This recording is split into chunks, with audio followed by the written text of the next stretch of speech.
Dans cette démonstration, nous allons voir ensemble comment installer et configurer Azure AD Connect.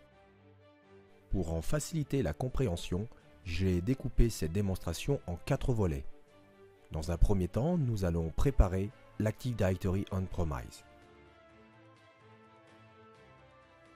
En quoi consiste la préparation? Pour synchroniser des comptes issus de votre Active Directory local vers Azure AD, vos comptes doivent avoir un UPN routable. Ensuite, vous devez vous assurer qu'aucun caractère ne soit incompatible avec le processus de synchronisation. Comme vous pouvez le constater ici, l'UPN n'est pas routable. Il est constitué d'un point local. Donc nous devons le modifier. Pour cela, nous nous rendons dans Domaine et Approbation.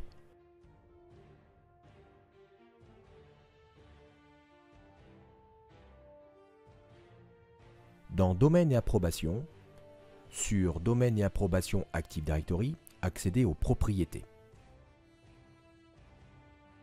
Dans cette boîte de dialogue, dans la zone Autre suffixe UPN, saisissez le suffixe UPN que vous souhaitez ajouter. Vous aurez pris soin évidemment de l'avoir ajouté et vérifié du côté de votre Azure Active Directory.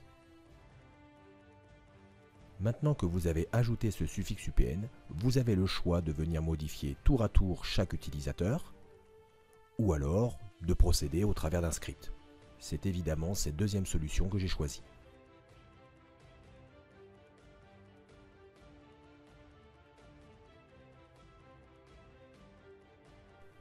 J'ai donc fabriqué un script en PowerShell qui commence par me demander dans quel OU résident les comptes que je veux modifier. Ensuite, il remplace l'UPN de chaque utilisateur par celui que j'ai ajouté dans mon Active Directory. Voilà le script.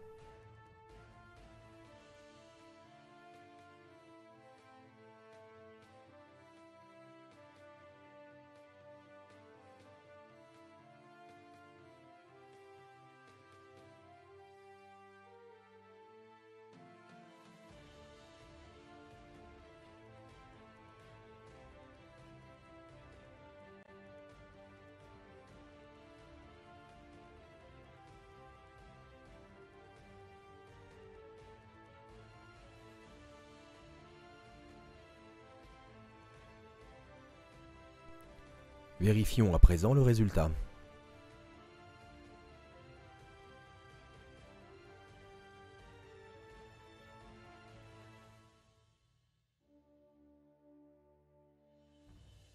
Voilà, la première étape de la préparation est faite. Passons maintenant à la vérification des conformités des propriétés des objets.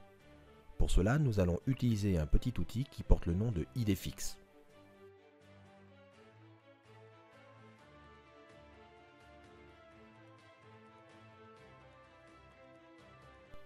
Après l'avoir téléchargé et installé, il me suffit de l'exécuter. Les premières étapes de l'outil me demandent de sélectionner les unités d'organisation à partir desquelles je veux faire une recherche de conformité. Pour simplifier les choses, je vais rechercher au travers de la totalité de l'annuaire. Dans notre exemple, 4 problèmes ont été rencontrés, dont 2 concernent des problèmes de caractère, et plus précisément sur l'attribut UPN. La colonne Value nous montre les actuelles valeurs, la colonne Update nous propose les modifications. Je sélectionne Edit comme opération de modification. Il ne me reste plus qu'à appliquer mes changements.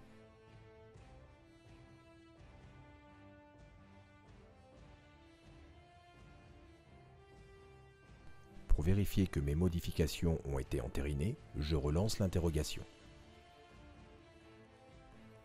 Je peux ignorer les 2 erreurs restantes, elles concernent des objets qui résident dans des OU que je ne vais pas synchroniser.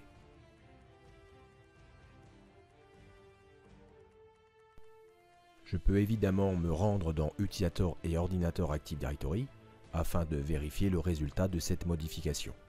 Je vais constater que l'UPN de cet utilisateur a bien subi un changement pour être conforme aux règles de synchronisation.